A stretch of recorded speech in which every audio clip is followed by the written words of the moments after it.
কি করে বুঝবো দ্বিতীয় পর্বে সমস্ত শিক্ষার্থীদের স্বাগত। ইতিপূর্বে আমরা ঘটনা প্রবাহের মধ্যে দেখেছি উত্তর পাড়া থেকে ছেনুমাসি, বেনুমাসি নামটি যদি এখনো আসেনি তাও আমরা চরিত্র আলোচনায় বলে নিয়েছি। বেনুমাসি তারা এসে উপস্থিত হয়েছেন বঞ্জি নির্মলার বাড়ি। নির্মলার 6 বছরের ছেলে বুকু, যে এই গল্পের নায়ক চরিত্র, অত্যন্ত স্পষ্ট বক্তা এবং তার আচরণ এই অতিথিদিগকে সত্যই বিস্মিত করেছে। সেই বিস্ময়ের মধ্যে তারা বাড়িতে এসে অবস্থান করছেন, বসেছেন, অপেক্ষা করছেন বুকুর মা নির্মলার জন্য। ইতিমধ্যে তাদের সঙ্গে আসা ডাম্বেল সে যে সমস্ত কার্যকলাপ করে এই নতুন বাড়িতে প্রায় অত্যাচারের ধরনে, লঙ্কাকাণ্ডের ধরনে পরিস্থিতি সৃষ্টি করেছেন, তাতে বুকু তাকে এসে শাসিয়েছে এবং বলেই দিয়েছে, হাতির মতো চেহারা তোমার, তেমন হাতির মতো তোমার বুদ্ধি। আর সেজ কাকার বই নষ্ট করার দরুন তিনি পিঠে ছাল তুলে নেবেন তোমার। এই পর্যন্ত আমরা প্রথম পর্বে আলোচনা করেছিলাম। এবার দ্বিতীয় পর্বে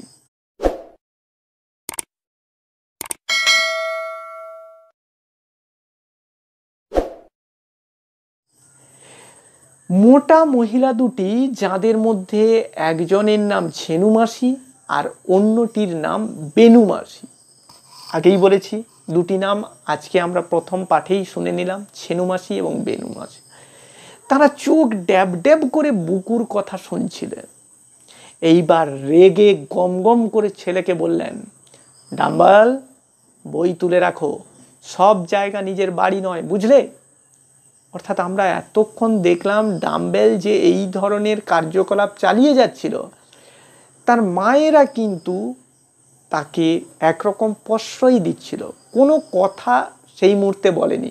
কিন্তু বুকুর কথা শুনে তারা সচেতন হলেন এবং তাকে মনে করালেন যে এটা সব জায়গা নিজের বাড়ি নয়, অতএব বইগুলো তুলে রাখো। এখানে দেখো কিছু শব্দ আছে, ড্যাব ড্যাব। এই যে ড্যাব ড্যাব, এটি শব্দ দৈত্য। গম গম, এটি শব্দ দৈত্য। তো এই যে শব্দগুলো, এগুলো সম্পর্কে তোমরা আগের বিভিন্ন পাঠ্যাংশে দেখে এসছো, এখানে কিন্তু তোমাদেরকে সেগুলো আবার একবার একটু মনে করে নিতে হবে। যে শব্দগুলো পরপর দুবার ব্যবহৃত হয়ে বিশেষ অর্থ প্রকাশ করে, ভাব প্রকাশক, সেই অর্থগুলো দিয়ে তৈরি হয় শব্দদ্বৈত। তো আমাদেরকে সেই শব্দগুলো একটু চিনে রাখতে হবে।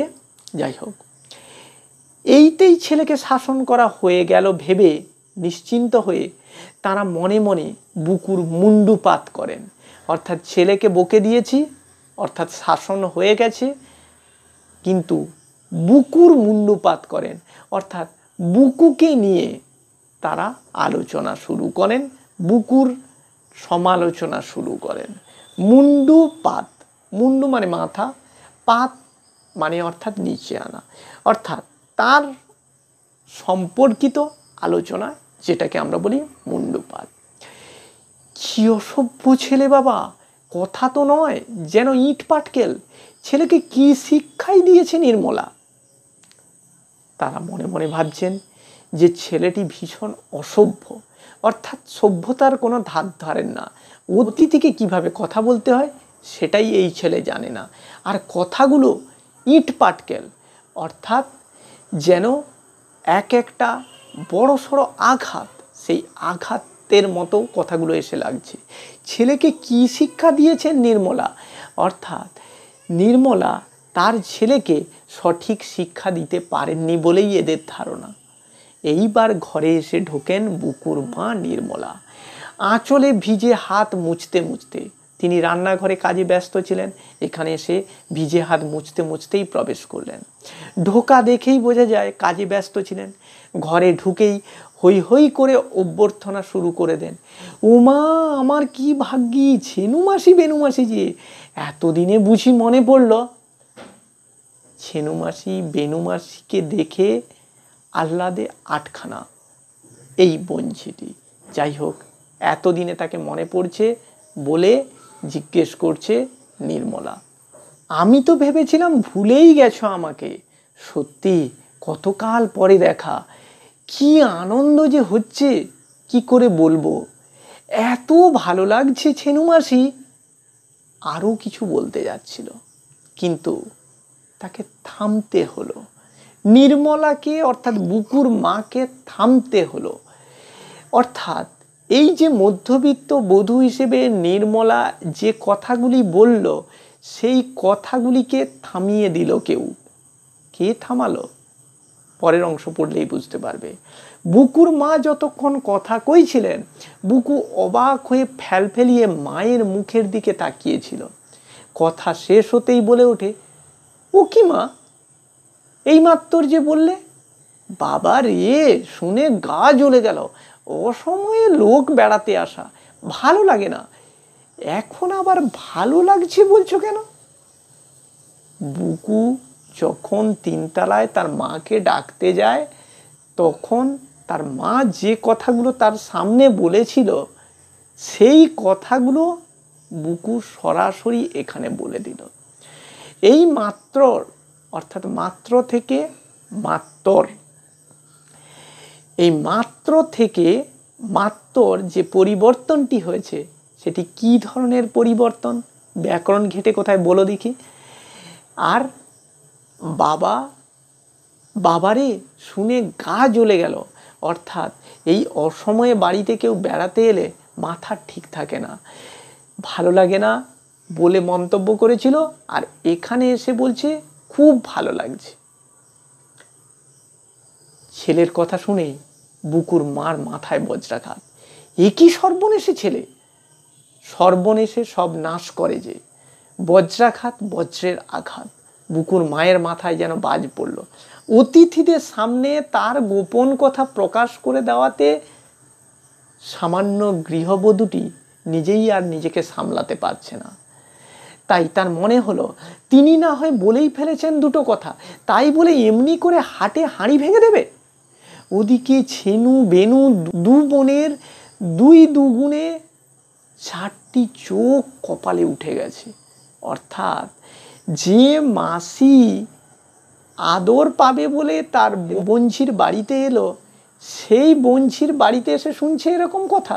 তাই তাদের দুজোড়া চোখ অর্থাৎ 4টি চোখ তখন কপালে উঠে গেছে, অর্থাৎ বিস্ময়ে বড় হয়ে গেছে। তারা বলে, কত তোড়জোড় করে সেই উত্তরপাড়া থেকে ভবানীপুরে ছুটে এসছেন পাতানো বঞ্চিটির সঙ্গে দেখা করতে, আর তার কাছে কিনা এই অভ্যর্থনা। তাহলে আমরা দেখলাম ছেনু মাসি বেনু মাসির সঙ্গে নির্মলার সম্পর্ক হচ্ছে পাতানো বঞ্চি। নিজের মাসি নয়, পাতানো মাসি এরা, নির্মলার সম্পর্ক পাতানো বঞ্চি। তো আর আরেকটা তথ্য পেয়ে গেলাম, উত্তরপাড়া থেকে তারা এসছেন কোথায়? ভবানীপুর, কলকাতা। লালবাজার তোমরা জানো, সেই ভবানীপুর এখানে এসছে। এটাই হচ্ছে বুকুদের বাড়ি। সেই ভবানীপুরে তারা এসেছেন, জায়গাটির নাম মনে রাখতে হবে। এত 2-3টা বাস বদল করে, রিক্সা করে, এত পরিশ্রম করে তারা এলেন সেই পাতানো বঞ্চির বাড়ি, আর সেখানে কিনা এই ধরনের অভ্যর্থনা। চোখ তো কপালে উঠবে। এদিকে বুকুর মার যে সিনেমার টিকিট কেনা রয়েছে, তা তো আর এরা জানেন না। সে কথা অবশ্যই ফাঁস করেন না বুকুর মা। ছেলের কথার ওপর ঝাপটা মেরে বলেন, কি শুনিস হতভাগা ছেলে, যা হয় বললেই হলো। বুকুকে চাপা দেওয়ার জন্য, বুকুর কথাকে চাপা দেওয়ার জন্য মোলা তার ছেলেটিকে ঝাপটা মেরে অর্থাৎ উড়িয়ে দিয়ে চেষ্টা করেন যে তার কথাগুলোকে ঢাকা দিতে। ছেনু মাসি চালতা চালতা গাল ফুলিয়ে তালের মতো করে গম্ভীরভাবে বলেন, আহা, তা ছেলেকে গাল দিচ্ছ কেন নির্মলা? সত্যিই তো অসময়ে এসে পড়ে কাজের ক্ষতি করে দিলাম। ছেনু মাসি এই যে দুটি চরিত্র ছেনু মাসি আর বেনু মাসি, এর মধ্যে ছেনু মাসিকে দেখছি একটু ম্যানেজ মাস্টার। তিনি চালতা চালতা গাল ফুলিয়ে, অর্থাৎ যেহেতু মোটা তাই তার গালের আকৃতিগুলো চালতার এক একটা পাপড়ির মতো, তাই কল্পনাটা এমনভাবে করার অর্থ হচ্ছে হাস্যরসের যোগান দেওয়া। সেখানে তো তালের মতো মুখটি করে গম্ভীরভাবে তিনি বলেন যে ছেলেকে গাল দেওয়ার প্রয়োজন নেই, তারা সত্যি অসময়ে, নয় সময় অসময় না তৎপুরুষ সমাজ এসে তার কাজের ক্ষতি করে দিচ্ছে। বুকুর মা ব্যাকুল হয়ে বলেন, কিচ্ছু না মাসিমা, এ সময় কোনো কাজ থাকে না আমার, এখন বিকেলবেলা আবার এত কি কাজ? প্রশ্ন করে বসে নির্মলা ওই মাসিদেরকে যে বিকেলবেলা তার কোনো কাজ থাকে না। তাহলে আমরা দেখছি ঘটনাটা ঘটছে একটা বিকেলে। হ্যাঁ, বিকেল তো হওয়ারই কথা, সকাল থেকে 2-3টে বাস বদল করে রিক্সা করে যখন আসবে সেটা তো বিকেল হয়ে যাওয়ার স্বাভাবিক। যাই হোক, বিকেলে কিন্তু বুকু শেষ করতে দেয় না, অর্থাৎ বুকুর মা যে এই কথাটা বলল সেটাকে বুকু শেষ করতে দেয় না। টপ করে তাড়াতাড়ি বলে ওঠে, বাহ, কাজ নেই কি? এখন তো গাদা গাদা কাজ, সিনেমার টিকিট কেনা রয়েছে না আমাদের, বাবা এলেই তো চলে যাব, তাড়াতাড়ি রুটি টুটি সব করে নেবে না? বুকু তার মাকে কাজ শিখিয়ে দিচ্ছে, কি কি কাজ রয়েছে। আর সেই প্রসঙ্গে সে যে কথাটা নির্মলা চেপে গিয়েছিল, ওরা জানে না বলে চেপে গিয়েছিল, সেই সিনেমার টিকিট কেনার কথাটিও এখানে ফাঁস করে দিল। এত তাড়াতাড়ি কথা বলে বুকু, তাকে আর কথার মাঝখানে থামানো যায় না। নির্মলা যে ওকে মাঝখানে থামিয়ে দেবে সেরকম কোনো উপায় নেই। এরপর যদি বুকুর মা কালো ছেলের কান মুড়ে লাল করে ছাড়েন, দোষ দেওয়া যায় তাকে? সত্যি যে অতিথিদের সামনে এতটা অপদস্থ করছে, তাকে যদি কালো কানটা মুলে লাল করে দেওয়া যায়, তাকে দোষ দেওয়ার নেই। কান মুলে দিয়ে ধমক দেন, যা বেরো হতভাগা লক্ষ্মী ছাড়া ছেলে। হত হয়েছে ভাগ্য যার, হতভাগা। লক্ষ্মী ছেড়েছে যাকে, সে হচ্ছে লক্ষ্মী ছাড়া। তো আমরা এগুলো সাধারণভাবে গালিগালাজের জন্য বিশেষণ হিসেবে ব্যবহার করি। হতভাগা, লক্ষ্মী ছাড়া ছেলে, তাকে তাড়িয়ে দিল। ভূতে পেয়েছে নাকি আজকে? সত্যি এ ছেলেকে ধরে আছাড় মারলে রাগ যায়। তোমরাই বলো ছেনু মাসি, কেবল বানিয়ে বানিয়ে কথা বলে। ছেনু মাসির কাছে কিছুটা হলেও সহানুভূতি আদায়ের চেষ্টা করে গেল নির্মলা, যদি পরিস্থিতিটাকে অন্তত মেকআপ দেওয়া যায়। আর ভূতে পেয়েছি না কি বলতে, এরকম ধরনের অদ্ভুত সত্য কথা বলে দেওয়ায় যেন সত্যি বানিয়ে বানিয়ে কথা বলছে, এভাবে কিছুটা ঘটনাটাকে চাপা দিতে চাইল নির্মলা। বুকু চলে যেতে বুকুর মা ডাম্বেলকে নিয়ে পড়েন। বুকু চলে গেছে ওখান থেকে, অর্থাৎ সে একান্ত অনুগত, মায়ের কথা, মায়ের নির্দেশ শোনা মাত্র সে ওখান থেকে চলে গেছে। এবার বুকুর মা ডাম্বেলকে নিয়ে পড়েন। ডাম্বেল সেই গোলগাল চেহারার ছেলেটি, বুকুর বয়সী ছেলেটি। ও মা, ডাম্বেল যে দেখিনি এতক্ষণ, এত বড় হয়ে গেছি, আর কি সুন্দর দেখতে হয়েছে। বেনু মাসি, তোমার এই ছেলেটিই বোধ হয় সবচেয়ে ফর্সা, তাই না? তাহলে আমরা জানলাম ডাম্বেল হচ্ছে বেনু মাসির ছেলে, বেনু মাসির ছেলে, ছেনু মাসির নয়। ঠিক আছে, ছেনু মাসির সঙ্গে এসছে, এরা দু বোন। তো যাই হোক, সেই ডাম্বেলকে এতক্ষণ তিনি দেখতে পাননি। আমরা আগেও জেনেছিলাম সে জানলায় পা তুলে উঠে বসে আছে, সামনাসামনি তো ছিল না, তাই হতেই পারে সে নির্মলা তাকে দেখতে পায়নি। ছেলেটিকে নির্মলা একটু প্রশংসা করলো, সুন্দর বলল, ফর্সা বলল। একেই তো পরের কালো ছেলেকে ফর্সা বলা, বিচ্ছু ছেলেকে সোনা ছেলে বলা নিয়ম, তাছাড়া আবার নিজের ছেলের বেয়াড়া কথাগুলো ভুলিয়ে দেওয়ার জন্য বেশি করেই বলতে হয় বুকুর মাকে, নইলে সত্যি কিছু আর ডাম্বেল আহামরি ফর্সা নয়। ডাম্বেল যে ফর্সা, আহামরি ফর্সা, অর্থাৎ বেশ নজর কাড়া ফর্সা তা কিন্তু নয়, এটা বুকুর মাকে বলতে হচ্ছে, কারণ তার বিচ্ছু ছেলের কথাগুলোকে চাপা দেওয়ার জন্য কিছুটা তোয়াজ করে যাওয়া। এটাই আমাদের মধ্যবিত্ত মানসিকতা, যেটা মধ্যবিত্ত বধূ অনুসারে নির্মলা করে যাচ্ছে। হ্যাঁ, তো সেটাই করছে। বেনুমাসি এবারে একটু প্রসন্ন হয়ে বলেন, না, ডাম্বেলও ছেলেবেলায় ওই রকম ছিল, এখন রোদে ঘুরে ঘুরে তা তোমার বুকুও তো কালো হয়ে গেছে।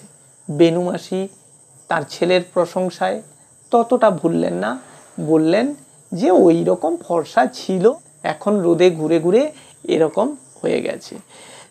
তো বুকুও কালো হয়ে গেছে বলে নির্মলার থেকে তিনিও একটু সহানুভূতি আদায় করার চেষ্টা করল। কিন্তু নির্মলা সেদিকে গেল না, যে বলেই উঠল, আমার বুকু তো কালোই ছিল। তারপর ডাম্বেলবাবু কি পড়তে টড়তে শিখলে? পড়তে টড়তে এই শব্দগুলোকে কি বলে? অনুকার শব্দ, যার একটার অর্থ আছে আরেকটার অর্থ নেই। পড়তের অর্থ আছে, টড়তের অর্থ নেই, এগুলোকে বলে অনুকার শব্দ। তা পড়াশোনা কিছু শিখলে? স্কুলে ভর্তি হয়েছ নাকি? অর্থাৎ 6 বছর বয়স মানে এটাই হচ্ছে স্কুলে ভর্তি হওয়ার তৎকালীন সময়। অতীতে তো এমন নার্সারি স্কুল টুল ছিল না, ফলে সেই জায়গাগুলোই এখানে ইঙ্গিত করা হয়েছে। বেনুমাসি কি বলতে যাচ্ছিলেন, ডাম্বেল তড়বড় করে বলে ওঠে, কাঁচকলা, স্কুলে ভর্তি করে দিলে তো? আমার বাবাটি যে হাড়কে পণ, বলেন 7 বছরের ছেলের স্কুলের মাইনে 7 টাকা পারবো না দিতে, পড়ে দরকার নেই, চাষবাস করে খাবে। এবারে বেনুমাসির মুখ চুন।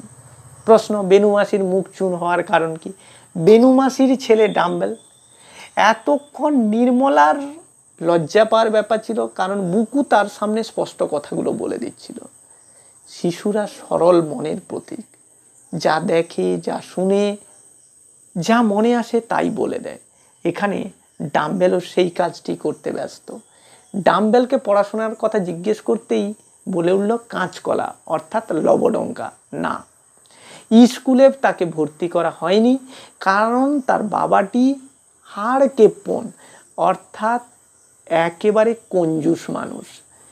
তিনি উচ্চারণ করেন, 7 বছর যে ছেলের স্কুলের মাইনে 7 টাকা, অর্থাৎ আমরা পেলাম ডাম্বেলের বয়স কিন্তু 7 বছর, সমবয়সী মনে হলেও এখানে আমরা পাচ্ছি 7 বছর। তার স্কুলের মাইনে 7 টাকা, তার বাবার পক্ষে দেওয়া সম্ভব নয়, তাই তিনি মন্তব্য করেন, পড়ে দরকার নেই, চাষবাস করে খাবে। এবারে বেনুমাসির মুখ চুন। ছোট ছেলেদের সামনে যথেচ্ছ কথা বলার ফল টের পান। ছোট ছেলেদের সামনে একটু আগেই বললাম, তারা অত্যন্ত সহজ সরল, যা দেখে, যা শুনে, যা ভাবে তাই বলে দেয়। ছোট বোনকে সামলাতে ছেনু মাসি হি হি করে হেসে উঠে বলেন, তোর ছেলেটা কি পাকা পাকা কথা শিখেছে বেনু, শুনলেই হাসি পায়। বাবা, ছেলের মুখে যেন খই ফুটছে। ছেনু মাসি এবার বেনু মাসিকে মন্তব্যগুলো করলো। আমরা আগে দেখেছি নির্মলা ছেনু মাসি বেনু মাসির কাছে অপমানিত হচ্ছিল বুকুর জন্য, এখন বেনু মাসি অপমানিত হলেন ডাম্বেলের জন্য। ছেনু মাসি সেটাকে সামাল দিতে নামলেন।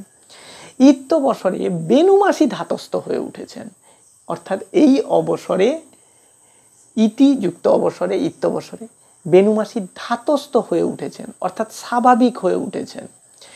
তিনি বললেন, আজকাল সব ছেলেই ওই রকম দিদি, এই এক্ষুনি দেখলে না, নির্মলার ছেলে বুকু, ডাম্বেল বই দুখানায় একটু হাত দেবার জন্য কীরকম শাসালো, বলে কিনা যেমন হাতির মতো দেখতে তেমনি হাতির মতো বুদ্ধি, সেজো কাকা তোমার পিঠের ছাল তুলবেন, এই সব টেনে টেনে হাসতে থাকেন বেনু মাসি।